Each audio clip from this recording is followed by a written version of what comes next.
I'm very happy to be back. I'm sorry if I'm having a bad hair day right now. I woke up, I wasn't feeling great mentally, but everything's okay. I'm alright. I've recovered the, from complete tiredness.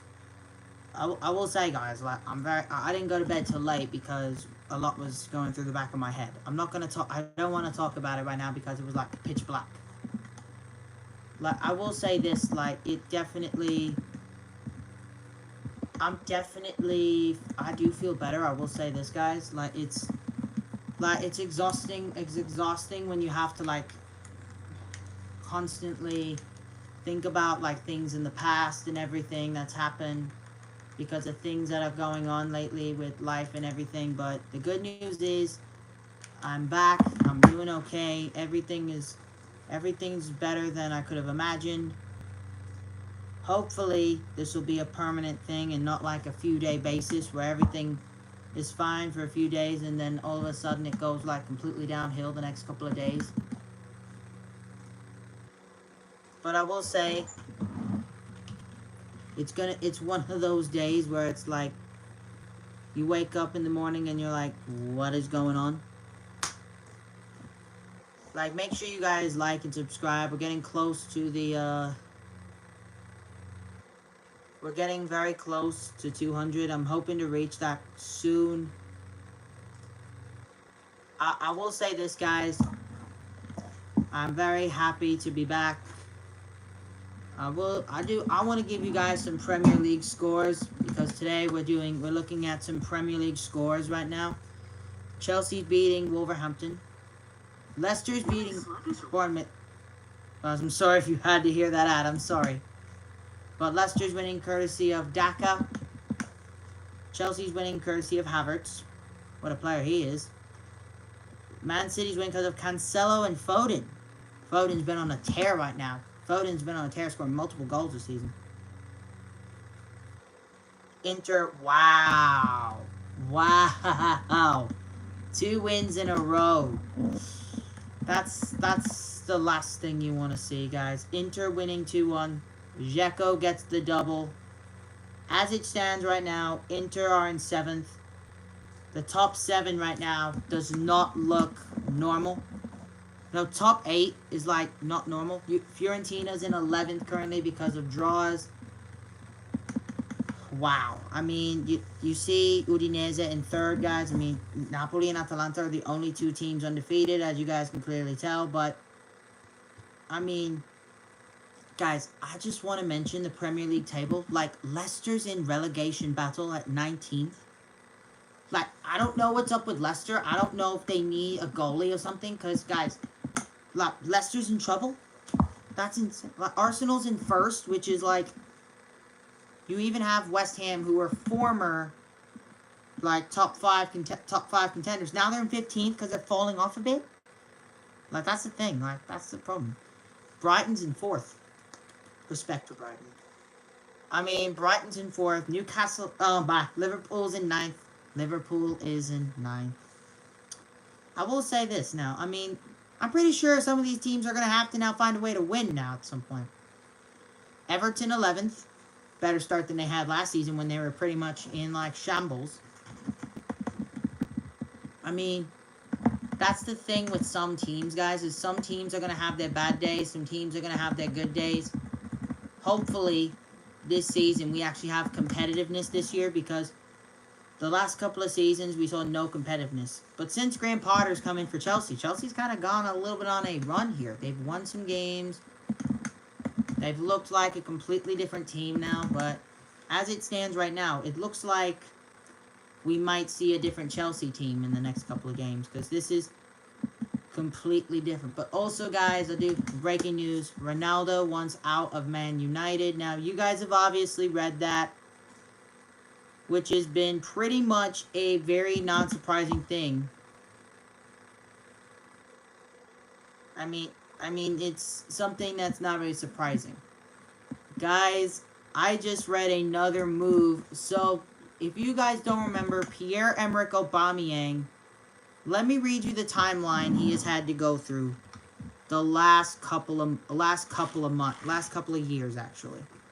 So back in 2022, he got cut by Arsenal.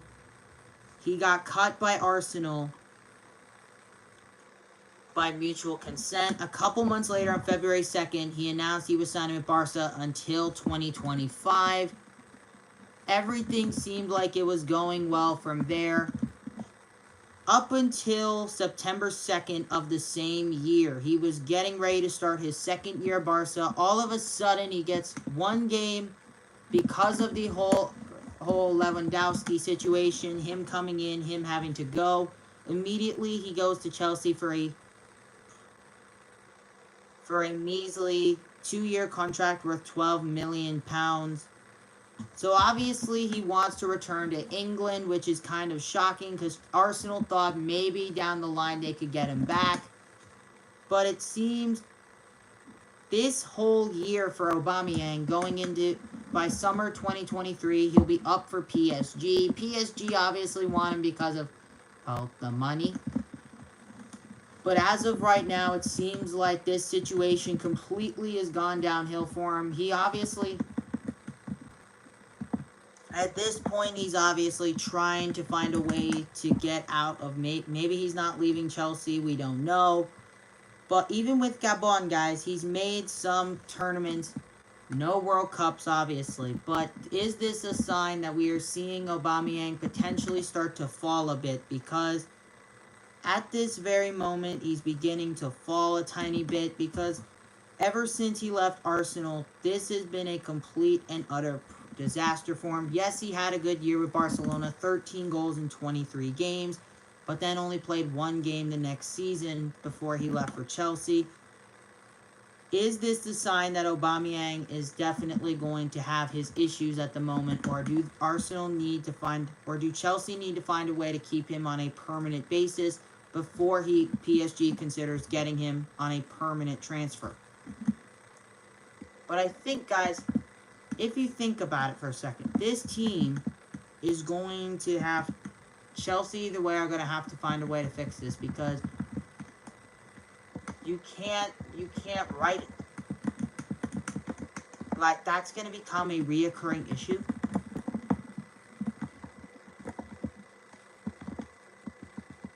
It's become a reoccurring issue for Chelsea because they never can find the right number 9.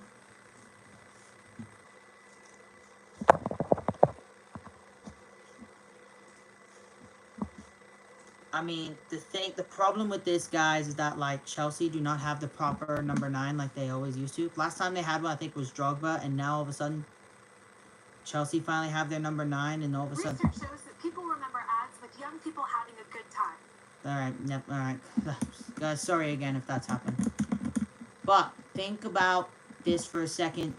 The club has finally found their number 9, and all of a sudden, he now wants to go, maybe he wants to go somewhere else. So, Aubameyang has had to move a lot of places since the whole Arsenal problem. That's become a major reoccurring issue at the moment.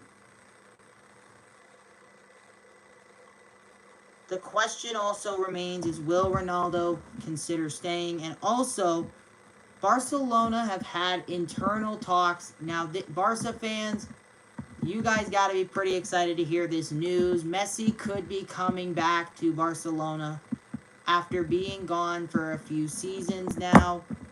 The reason behind it is because all of a sudden, because of the fall with the transfer market, he ended up going to Chelsea. No, not PSG. Why am I saying that, guys? Sorry about that. I meant PSG. Because he left for PSG, this left a lot of turmoil in Barcelona's situation trying to replace him. And then next season, they did replace him, a couple other guys. But it didn't. But it came with a big price to pay, obviously. Hopefully, Barca consider getting him back, obviously. That's going to be a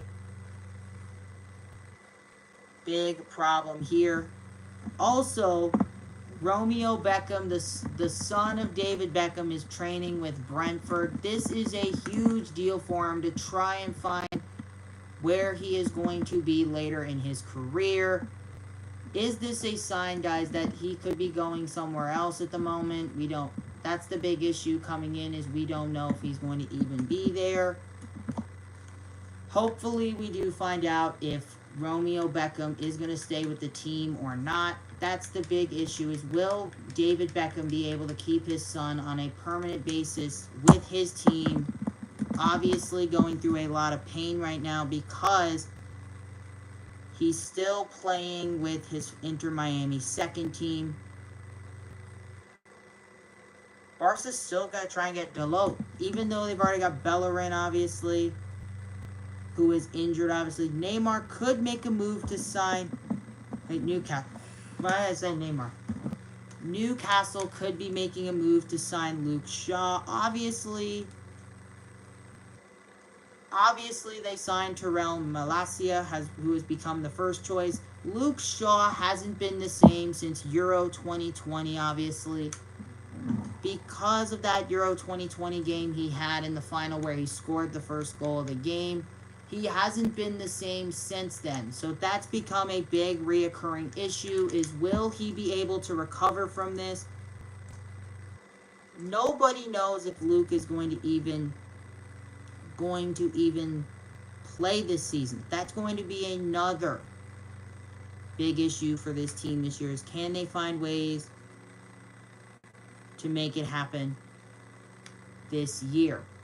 But also, guys, another surprising deal is N'Golo Kante is in negotiations over a new contract. However, PSG is going to try and get him alongside